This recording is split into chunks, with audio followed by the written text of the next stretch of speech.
जय हिंद दोस्तों, नमस्कार। बात करते हैं अभी की सबसे बड़ी खबरों की, जहां सबसे पहले आपको बताएंगे ईरान को ये लग रहा था कि वो भारतीय जहाजों पर और भारत के लोगों पर अटैक करेगा तो उसको भारत सिर्फ बातें कह कह कर छोड़ देगा, लेकिन इस बार ऐसा नहीं हुआ दोस्तों। भारत ने इस बार लिया सबसे बड़ा एक्शन हॉर्मुज स्ट्रेट में भारतीय नाविकों की मौत मामले में। इस बार बड़े ही कड़ाके के साथ भारत सरकार ने ईरानी राजदूत को किया तलब, दिया तगड़ा मैसेज ईरान को और अमेरिका को। साथ में एक नया सख्त कदम उठाया है भारत ने, अब तक 11 भारतीयों की गई है जान। बताएंगे कैसे ईरानी स्ट्राइक में एक और भारतीयों की मौत पर भड़क गया भारत, क्या एक्शन लिया, तो वहीं आपको बताएंगे बलूचों ने भारत के दुश्मनों का किया खात्मा। ISIS की बैठक पर अटैक दोस्तों, लश्कर आतंकियों समेत 34 को मार गिराया और इनको मारने के बाद पाकिस्तान से अपने आप को कर लिया अलग दोस्तों, खुद को आजाद देश घोषित कर दिया बलूचिस्तान ने। 85% क्षेत्र पर कब्जे का सबसे बड़ा दावा शहबाज मुनीर की हालत कर दी खराब। आपको बताएंगे बलूचिस्तानियों का एक्शन दोस्तों। उधर एक तरफ बलूचिस्तानियों से परेशान पाकिस्तान, तो वहीं अफगानिस्तान में पाकिस्तान की अब तक की सबसे बड़ी हार। आपको बताएंगे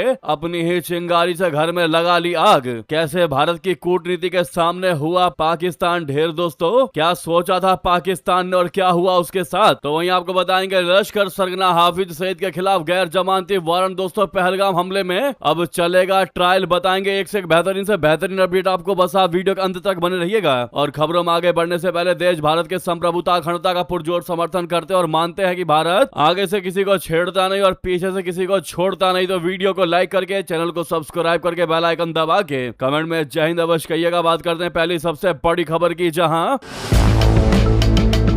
हॉर्मुज स्ट्रेट में भारतीय नाविकों की मौत मामले में भारत सरकार ने लिया बड़ा एक्शन, ईरानी राजदूत को किया तलब। दोस्तों, ईरान ने हॉर्मुज स्ट्रेट में संयुक्त अरब अमीरात के टैंकरों पर हमला किया था, जिसमें एक भारतीय नाविक की मौत का मामला सामने आया था। इस मामले को लेकर अब भारत सरकार ने सख्त एक्शन लिया है दोस्तों। सरकारी सूत्रों से मिली जानकारी के मुताबिक स्ट्रेट ऑफ हॉर्मुज में यूएई के झंडे वाले 2 टैंकरों पर ईरानी मिसाइल हमले में एक भारतीय क्रू मेंबर की मौत और 8 अन्य लोग घायल हो गए थे, जिसके बाद अब भारत ने ईरान के डिप्टी एम्बेसडर को विदेश मंत्रालय में तलब किया है। बता दें यह कदम यूएई के उस बयान के एक दिन बाद उठाया गया है, जिसमें कहा गया था कि ईरानी क्रूज मिसाइलों ने हॉर्मुज स्ट्रेट के दक्षिणी शिपिंग लेन में ओमान के समुद्री सीमा के अंदर मोमबाजा और अल बहिया टैंकरों को निशाना बनाया था। इस हमले में एक भारतीय क्रू मेंबर की मौत हो गई और 8 अन्य घायल हो गए थे। यूएई के अनुसार घायलों में 6 भारतीय और 2 यूक्रेनी नागरिक शामिल थे दोस्तों। घायलों में से 4 की हालत अभी भी गंभीर है। हाल ही में हुए हमलों के बाद IRGC ने एक बार फिर अमेरिका पर आरोप लगाया है कि वो जहाजों को हॉर्मुज स्ट्रेट के ओमान वाले हिस्से के पास एक गैर कानूनी रास्ते से गुजारने में मदद कर रहा है। IRGC ने इस रास्ते को खतरनाक बताया और दावा किया कि उन इलाकों के पानी में बारूदी सुरंगें यानी माइंस बिछाई गई थी। वहीं अब भारत सरकार की ओर से ईरान के डिप्टी चीफ ऑफ मिशन बोले तो DCM मोहम्मद जवाद हुसैनी और ईरान के अन्य राजनयिकों को भी तलब किया गया है। इन हमलों के बाद विदेश मंत्रालय का भी बयान सामने आया है। विदेश मंत्रालय ने कहा कि बार बार हो रही ये घटनाएं बेहद चिंताजनक हैं। विदेश मंत्रालय ने अपने बयान में आगे कहा है कि हम तनाव को तुरंत कम करने और कूटनीतिक समाधान के लिए चल रही बातचीत को पूरा करने की अपनी अपील दोहराते हैं, ताकि इस इलाके में शांति और स्थिरता बनी रहे। मंत्रालय ने कहा है कि इस इलाके में कमर्शियल जहाजों और आम लोगों के बने बुनियादी ढांचे को निशाना बनाना बंद करना चाहिए। साथ ही अंतर्राष्ट्रीय कानूनों के मुताबिक इस इलाके के अंतर्राष्ट्रीय जल मार्गों से जहाजों की आवाजाही और व्यापार बिना किसी रुकावट के जल्द से जल्द बहाल होने चाहिए। जी हाँ दोस्तों, यूएई ने बताया कि ईरान की 2 क्रूज मिसाइलों ने मोमबाजा और बाहिया तेल टैंकरों पर हमला किया था। इस हमले के ठीक बाद दोनों टैंकर्स में आग लग गई थी। इस हमले में चालक दल के एक भारतीय सदस्य की मौत हो गई और 8 अन्य लोग घायल हो गए। घायलों में 4 भारतीय और 2 यूक्रेनी नागरिक शामिल थे, जिनमें से 6 की हालत गंभीर थी। अबू धाबी ने इसे अंतर्राष्ट्रीय कानून का खुला उल्लंघन बताया है दोस्तों। यूएई के रक्षा मंत्रालय ने ईरान द्वारा किए गए इस हमलों की कड़ी निंदा की है। इसके साथ ही इन हमलों को अंतर्राष्ट्रीय कानून का गंभीर उल्लंघन भी माना है। यूएई ने कहा कि हमारे पास इस तनाव को बढ़ाने वाली कार्रवाई का जवाब देने का पूरा अधिकार है। भारत सरकार स्थिति पर लगातार नजर बनाए हुए है और क्षेत्र में मौजूद भारतीय नागरिकों की सुरक्षा सुनिश्चित करने के लिए संबंधित देशों से संपर्क में है। विदेश मंत्रालय ने अभी तक आगे की कार्रवाई को लेकर कोई विस्तृत बयान जारी नहीं किया, लेकिन इस बार दोस्तों राजदूत को तलब करके बता दिया है कि भारत अब तक शांत बैठा था, लेकिन अब भारत को दिक्कतें हो रही और भारत लास्ट चांस दे रहा है। अगली बार ऐसी कोई हरकतें हुई तो फिर भारत अलग अलग तरीके से जवाब देगा, फिर आपको नहीं बुलाया जाएगा, फिर मौत का बदला मौत से लिया जाएगा या फिर बराबर का गेम खेला जाएगा। दोस्तों भारत ने इस बार ईरान को खुलेआम चेता दिया है, उसके राजनयिक को तलब करके। क्या है इस मुद्दे पर आपकी राय दोस्तों जरूर कमेंट करके बताइएगा। मानते हैं कि मौत का बदला मौत ही होना चाहिए, पर बदला तो होना ही चाहिए। तो सामने लाइक का बटन है दोस्तों, अभी तक लाइक नहीं किया इस वीडियो को तो इस लाइक के बटन को अवश्य प्रेस कर दीजिएगा। नेक्स्ट खबर की बात करते हैं, जहां बलूचों ने भारत के दुश्मनों का किया खात्मा, आईएसआईएस की बैठक पर तगड़ा अटैक, लश्कर आतंकियों समेत 34 को मार गिराया। दोस्तों बता दें भारत की बड़ी मदद कर दी बलूचों ने। बलूचों के विद्रोही संगठन बलूच लिबरेशन आर्मी ने एक बड़े हमले को अंजाम दिया है। बीएलए ने दावा किया है कि बलूचिस्तान के खुजदार शहर में हुए इस हमले में 34 लोग मारे गए थे, जिसमें इस्लामिक स्टेट के बड़े कमांडरों के साथ ही लश्कर तैयबा के आतंकवादी भी शामिल थे। बलूच विद्रोही समूह ने एक बयान में बताया है कि उसने पिछले सप्ताह बलूचिस्तान के खुजदार शहर में आईएसआईएस के एक कमांडर शफीक मैंगल के मजबूत कंपाउंड पर बड़ा और सुनियोजित आत्मघाती हमला किया था। बीएलए के प्रवक्ता जियान बलोच ने बताया कि इस ऑपरेशन में गाड़ियों में रखे विस्फोटक और आत्मघाती हमलावरों की एक टीम का इस्तेमाल किया गया। इस हमले को ऑपरेशन मुर्गे गदरान के नाम से एक बड़े अभियान की आधिकारिक शुरुआत बताया। इस हमले ने पाकिस्तानी सेना और आतंकवादियों के नेक्सस की पोल भी खोलकर रख दी है, क्योंकि यह हमला कंपाउंड में हो रही एक बैठक के दौरान किया गया, जिसमें आतंकी कमांडरों के साथ पाकिस्तानी खुफिया अधिकारी भी मौजूद थे। दोस्तों इस बैठक में कौन कौन शामिल था आपको बता दें। मैंगल की निजी डेथ स्क्वाड के सदस्य, भारत में हमलों के लिए जिम्मेदार लश्कर तैयबा के कमांडर, इस्लामिक स्टेट खुरासान आतंकी समूह के कमांडर, अफगानिस्तान के नाराज पूर्व सैनिक, ये सारे मौजूद थे। दोस्तों बीएलए ने कहा है कि यह हमला बीएलए की मजीद ब्रिगेड ने किया है। एक फिदाइन ने विस्फोटक से भरी गाड़ी खुजदार कंपाउंड के मुख्य गेट से टकरा दी, जिससे बाहरी सुरक्षा चौकियां तुरंत बेकार हो गई और लगभग 20 हथियारबंद गार्ड मारे गए। इसके बाद बीएलए के लड़ाकों ने कंपाउंड पर हमला बोल दिया। दावा किया कि बैठक बलूच राजनीतिक आंदोलन को दबाने के लिए योजना बनाने के लिए जा रही थी। इस मुद्दे पर आपकी निजी राय क्या है दोस्तों। इतना ही नहीं दोस्तों, भारत के मदद करने के बाद अब खुद को आजाद देश घोषित कर दिया बलूचों ने। पाकिस्तान से अलग होने 85% क्षेत्र पर कब्जा का कर दिया बड़ा दावा दोस्तों, जिसने शहबाज और मुनीर की रातों की नींद हराम कर दी। बता दें बलूचिस्तान ने पाकिस्तान को करारा झटका देते हुए खुद को आजाद देश घोषित कर दिया है। सोशल मीडिया पर एक बयान शेयर किया गया है, जिसमें रिपब्लिक ऑफ बलूचिस्तान के नाम से बलूचिस्तान को स्वतंत्र देश घोषित किए जाने का दावा किया गया है। वायरल लेटर में कहा गया है कि बलूचिस्तान की सेना ने क्षेत्र के 85% हिस्से पर कब्जा कर लिया है। इसके साथ ही देश का झंडा, राष्ट्रगान, नई करेंसी और प्रशासनिक व्यवस्था लागू करने का भी बहुत बड़ा दावा कर दिया है। आप ये लेटर भी सामने देख पा रहे होंगे दोस्तों, दी रिपब्लिक ऑफ बलूचिस्तान का। सोशल मीडिया पर शेयर किए गए इस लेटर में कहा गया है कि नई सरकार के पास क्षेत्र का खनिज गैस क्षेत्र और कोयला खदानों पर पूरा नियंत्रण है, पूरा कंट्रोल है। इसके अलावा पाकिस्तान की सुरक्षा एजेंसियों से बड़ी संख्या में लोगों के इस्तीफा देकर बलूचिस्तान का साथ देने का भी जिक्र किया गया है। बलूचिस्तान में लंबे समय से तनाव चल रहा है। पाकिस्तान के खिलाफ कई बार विरोध प्रदर्शन भी हुआ। बलूचिस्तान के लोगों ने आसिफ मुनीर और शहबाज शरीफ के खिलाफ नारेबाजी भी की। अब बलूचिस्तान के खुद के आजाद घोषित करने के बाद पाकिस्तान का सिर दर्द और ज्यादा बढ़ गया है दोस्तों। ऐसे में सबसे जरूरी, सबसे अहम बात यह भी है कि वायरल लेटर के दावे की आधिकारिक पुष्टि नहीं हुई है। इसके साथ ही अभी तक किसी प्रमुख अंतर्राष्ट्रीय संस्था या मान्यता प्राप्त सरकार ने बलूचिस्तान को एक स्वतंत्र देश के रूप में मान्यता देने की घोषणा भी नहीं की है। दोस्तों बलूचिस्तान में पिछले कुछ महीनों में हिंसा बढ़ी है, जहां जातीय बलूच विद्रोही और तहरीक तालिबान पाकिस्तान के आतंकवादी सुरक्षा बलों को निशाना बना रहे हैं। जैसा कि हमने आपको पहली जानकारी में बताया, वहीं अब बलूच ने अपने आप को खुला और आजाद देश घोषित किया है, जिसने शहबाज और मुनीर को सोचने पर मजबूर कर दिया है दोस्तों। तो वहीं आपको बता दें सबसे अहम जानकारी, जहां एक तरफ बलूचिस्तानियों ने पाकिस्तान की हालत खराब करी, तो वहीं अफगानिस्तान भी उसकी हालत खराब कर रहा है दोस्तों। हर तरीके से घिरता दिखाई दे रहा है। पाकिस्तान करे तो करे क्या, बलूचिस्तान उधर, अफगानिस्तान इधर पीओके, इन तीनों जगहों से पाकिस्तान की हालत खराब की जा रही है, वो भी सेम टाइम पर। दोस्तों जानकारी तो यह है कि अफगानिस्तान में पाकिस्तान की अब तक की सबसे बड़ी हार अपनी ही चिंगारी से घर में लगा ली उसने आग। कैसे भारत की कूटनीति के सामने हुआ ढेर, आपको बता दें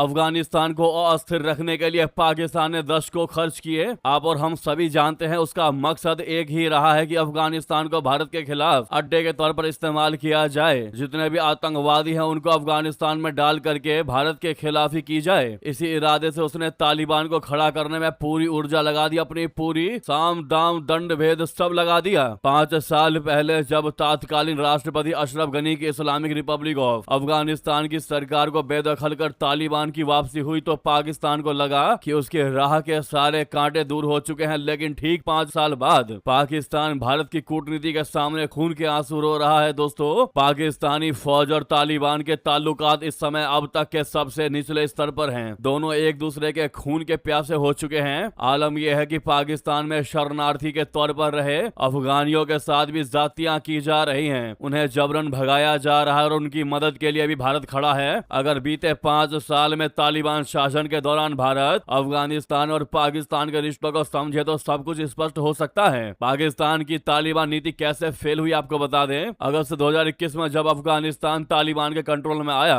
तो पाकिस्तान को यकीन था कि उसकी पश्चिमी सीमा सुरक्षित हो चुकी है, अब उसको कोई डर नहीं है। उसे लगा कि अब क्षेत्र में उसका प्रभाव बढ़ना तय है। लेकिन जुलाई 2026 में यह उम्मीद पूरे तरीके से टूट चुकी है। सब कुछ पाकिस्तान की सोच के विपरीत हो रहा है। पाकिस्तान में तहरीके तालिबान पाकिस्तान टीटीपी कहर बरपा रही है। अफगानिस्तान पाकिस्तान के द्विपक्षीय रिश्ते बिगड़ चुके हैं। तालिबान पाकिस्तान की बात मानने की जगह अपने राष्ट्र हितों को महत्व दे रहा है। पाकिस्तान को उम्मीद थी कि अफगानिस्तान में भारत का प्रभाव कम होगा, लेकिन अब तथ्य यह है कि भारत का अफगानिस्तान पर से सिर्फ प्रभाव ही बरकरार नहीं है, बल्कि आज भी ये उसका सबसे बड़ा संकट का साथी बना हुआ है। दोस्तों, यानी कि जहां पाकिस्तान अपने आप को महफूज समझ रहा था तालिबान सरकार आने के बाद, वहीं भारत अपने आप को सबसे खतरे में महसूस कर रहा था। लेकिन इसका जस्ट उल्टा हो गया, पाकिस्तान खतरे में पड़ गया और भारत सबसे ज्यादा महफूज महसूस कर रहा है। जी हाँ दोस्तों,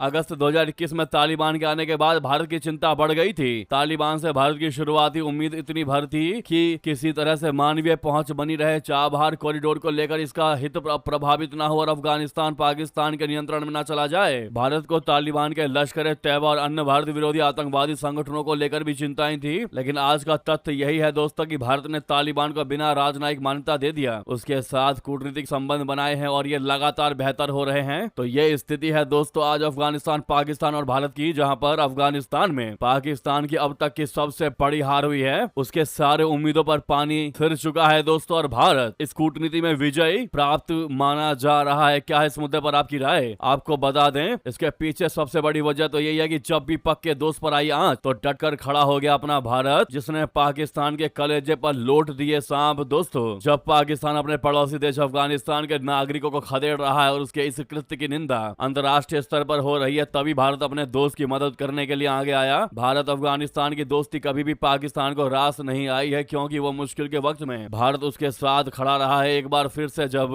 अफगानी नागरिकों पर आंच आई तो भारत ने मानवीय सहायता के तहत अफगानिस्तान को परिवारों के रहने के लिए टेंट सौंप दिए। इन टेंटों का इस्तेमाल पाकिस्तान से लौट रहे अफगान नागरिकों के टेम्परेरी पुनर्वास और उन्हें रहने की सुविधा उपलब्ध कराने के लिए किया जाएगा। विदेश मंत्रालय ने सोशल मीडिया प्लेटफॉर्म एक्स पर बताया है कि भारत लगातार अफगानिस्तान के लोगों की मदद करता रहा है। इसी क्रम में अफगानिस्तान के शरणार्थी और पुनर्वास मंत्रालय को फैमिली टेंट सौंपे गए हैं ताकि अपने देश लौट रहे लोगों को राहत मिल सके और उन्हें दोबारा बसने में सहायता मिल सके। इन दिनों बड़ी संख्या में अफगान नागरिक पाकिस्तान से वापस अपने देश लौट रहे हैं। इसकी वजह पाकिस्तान सरकार की वो कार्रवाई है जिसके तहत बिना वैध दस्तावेज या वीजा वाले अफगान नागरिकों को देश छोड़ने के लिए कहा गया है। अब आप ही बताइए दोस्तों, आखिर क्यों ना पाकिस्तान के सीने पर सांप लोटे जब भारत और अफगानिस्तान की दोस्ती चरम पर पहुंच चुकी है। वहीं इन टेंटों को देने के बाद अफगानिस्तान ने थैंक यू इंडिया भी कहा। जब पाकिस्तान ने भगाया तो भारत ने मरहम लगाया। मदद पाकर खुश हुए अफगानी।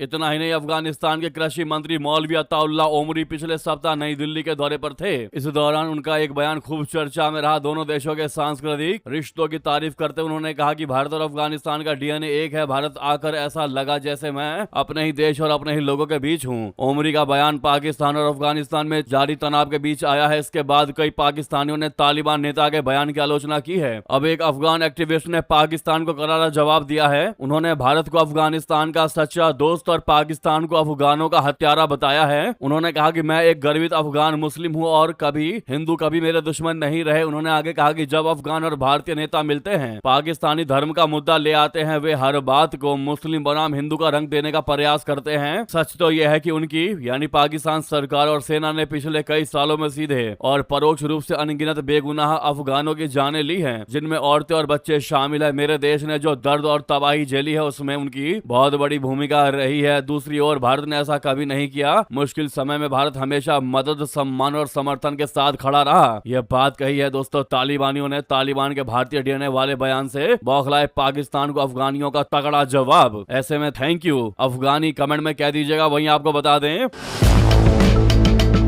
लश्कर सरगना हाफिज सईद के खिलाफ गैर जमानती वारंट, पहलगाम हमले में चलेगा ट्रायल। जी हां दोस्तों, जम्मू कश्मीर के पहलगाम में हुए आतंकी हमले के मामले में आतंकी संगठन लश्कर तैयबा के प्रमुख हाफिज सईद के खिलाफ बड़ी कार्रवाई हुई है। हाफिज सईद के खिलाफ जम्मू की एक कोर्ट ने गैर जमानती वारंट जारी कर दिया है। कोर्ट के इस आदेश के बाद हाफिज सईद को भगोड़ा घोषित करने की प्रक्रिया शुरू करने का रास्ता साफ हो गया है। हाफिज सईद के खिलाफ इस आदेश के बाद ट्रायल भी शुरू हो सकता है। हाफिज सईद की गैर मौजूदगी में पहलगाम हमले को लेकर मुकदमे का ट्रायल शुरू हो गया है। इस मामले की जांच कर रही राष्ट्रीय एजेंसी एनआईए ने हाफिज सईद को हमले का मास्टरमाइंड बताया है। एनआईए ने हाफिज सईद के खिलाफ 60 पेज की सप्लीमेंट्री चार्जशीट दायर कर दी है। कोर्ट से जारी वारंट और हालिया घटनाक्रमों को पहलगाम हमले की जांच में बड़ा कदम माना जा रहा है। दोस्तों, एनआईए की ओर से कोर्ट में दायर याचिका में कहा गया है कि हाफिज सईद पाकिस्तान में है, उसे भारत लाना फिलहाल संभव नहीं है। एनआईए ने कोर्ट से कानून के तहत हाफिज सईद की गैर मौजूदगी में उसके खिलाफ ट्रायल चलाने की प्रक्रिया शुरू करने की अपील की है। एनआईए की दलीलों से सहमति जताते हुए कोर्ट ने